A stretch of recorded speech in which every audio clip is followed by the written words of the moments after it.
بسم اللہ الرحمن الرحیم۔ بسم اللہ الرحمن الرحیم۔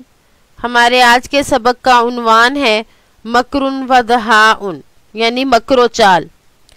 یہود نے یہ چال چلی کہ انہوں نے اپنے جو حکمران تھے ان کو کہا کہ حضرت عیسیٰ علیہ السلام کے خلاف کیس کیا جائے، اور یہود یہ بخوبی جانتے تھے کہ اگر حکمران کے سامنے یہ بات واضح ہو جائے کہ یہ ہمارا دینی معاملہ ہے تو حکمران اس معاملے میں دلچسپی ہی نہ لے، کیونکہ ان کی سیاست میں یہ بات تھی کہ یہود کے دینی معاملات کے بارے میں دینی معاملات میں چھیڑ چھاڑ نہیں کرنے۔ تو انہوں نے یہ چالاکی کی کہ حضرت عیسیٰ علیہ السلام کے معاملے کو دینی معاملے سے ہٹ کر سیاسی معاملے کا رنگ دیا۔ تو یہ کہا کہ حضرت عیسیٰ علیہ السلام تو تمہاری سلطنت کے لیے بھی خطرہ ہیں، کیونکہ یہ ایک زبردست باغی بنتے جا رہے ہیں۔ تو اس لیے انہوں نے یہ سیاست کی کہ حضرت عیسیٰ علیہ السلام والے واقعے کو، حضرت عیسیٰ علیہ السلام والی بات کو سیاست کا رنگ دے دیا جائے تاکہ حکمران ان کے خلاف ہو جائیں۔ تو یہ ان کی مکر اور چال تھی۔ اس سبق میں اسی کے بارے میں بتایا جائے گا۔ وَكَانَ كَلَامًا مَمْلُوءًا بِالْمَكْرِ وَالدَّهَاءِ، ان کا کلام مکر و فریب سے پور تھا، مسبوغاً بِالصِّبْغَةِ السِّيَاسِيَّةِ، اور سیاسی رنگ میں رنگا ہوا تھا۔ وَكَانُوا يَعْرِفُونَ أَنَّ الْجَانِبَ الدِّينِيَّ لَا يُثِيرُ الْحُكَّامَ وَلَا يُهِيجُهُمْ، وہ جانتے تھے کہ دینی جانب وہ نہیں ابھارے گا حکمران کو اور نہ ان کو بھڑکاتا ہے۔ فَقَدْ كَانَ مِنْ سِيَاسَتِهِمْ أَنْ لَا يَتَدَخَّلُوا فِي أُمُورِ الْيَهُودِ الدِّينِيَّةِ، ان کی سیاست میں یہ بات تھی کہ یہود کے دینی امور میں مداخلت نہ کی جائے۔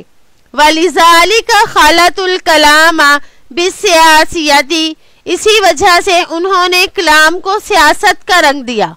تو اس میں بتایا گیا کہ یہود نے کیا چال چلی کہ حضرت عیسیٰ علیہ السلام کے خلاف یہ کہا کہ حضرت عیسیٰ علیہ السلام جو ہیں وہ پوری سلطنت کے لیے خطرہ ہیں۔ تو انہوں نے حضرت عیسیٰ علیہ السلام والی واقعے کو سیاست کا رنگ دیا۔ مشکلاتن، مشکل کیا تھی؟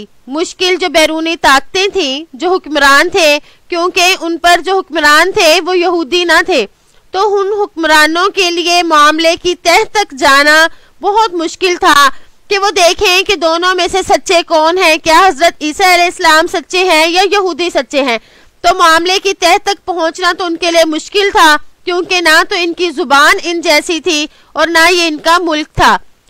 تو پھر انہوں نے اس فیصلے کا حل ضرور کیا حکمرانوں نے، اس وجہ سے کہ یہ جو بات تھی حضرت عیسیٰ اور یہودیوں کی جو دشمنی والا قصہ تھا، یہ اس قدر مشہور ہو گیا کہ یہ سب کی زبانوں پر اسی کا چرچا تھا۔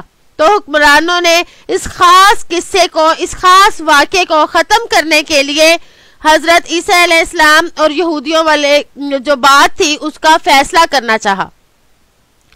وَكَانَ مِنَ الصَّعْبِ أَن يَتَحَقَّقَ الْحُكَّامُ الْأَجَانِبُ الْمُشْرِكُونَ حَقِيقَةَ الْأَمْرِ وَيَعْرِفُونَ أَغْرَاضَ الْيَهُودِ وَسَبَبَ عَدَائِهِمْ لِلْمَسِيحِ، بیرونی مشرک حاکموں کے لیے بات کی تہ تک پہنچنا مشکل تھا۔ وہ مسیح سے ان کی دشمنی اور یہود کے مقاصد سے واقف تھے۔ وَكَانُوا فِي شُغْلٍ شَاغِلٍ عَنْ ذَلِكَ بِالْأُمُورِ الْإِدَارِيَّةِ، اور وہ اپنے انتظامی کاموں میں لگے ہوئے تھے جو ان کے لیے کافی تھے۔ وَلَكِنِ اشْتَدَّ إِلْحَاحُ الْيَهُودِ، مگر یہود کا اصرار حد سے بڑھ گیا۔ وَطَالَ تَرُدُّهُمْ، اور ان کے تردد نے طول کھینچا۔ فَأَرَادُوا التَّخَلُّصَ مِنْ هَذِهِ الْقَضِيَّةِ الَّتِي أَصْبَحَتْ حَدِيثَ الْبَلَدِ، تو انہوں نے اس کیس میں خلاصی پانے کا ارادہ کر لیا جو شہرت کی بات بنا ہوا تھا، یعنی جو اس قدر مشہور کیس بن گیا تھا، تو انہوں نے چاہا کہ اب اس سے خلاصی حاصل کر لی جائے، اس کیس کو نمٹا لیا جائے۔ اس لیے ان حکمرانوں نے حضرت عیسیٰ اور یہودیوں کے درمیان جو کیس تھا اس کو نمٹایا، ورنہ انہیں در حقیقت اس میں کوئی دلچسپی نہ تھی اور نہ انہیں معاملہ سمجھ آ رہا تھا کہ ان کی آپس میں کیا معاملہ ہے اور کس وجہ سے ہے، لیکن انہیں یہ ضرور معلوم تھا کہ یہودی حضرت عیسیٰ علیہ السلام سے بغض رکھتے ہیں۔ تو امید ہے کہ آپ کو آج کا سبق سمجھ آ گیا ہوگا۔ السلام علیکم ورحمۃ اللہ وبرکاتہ۔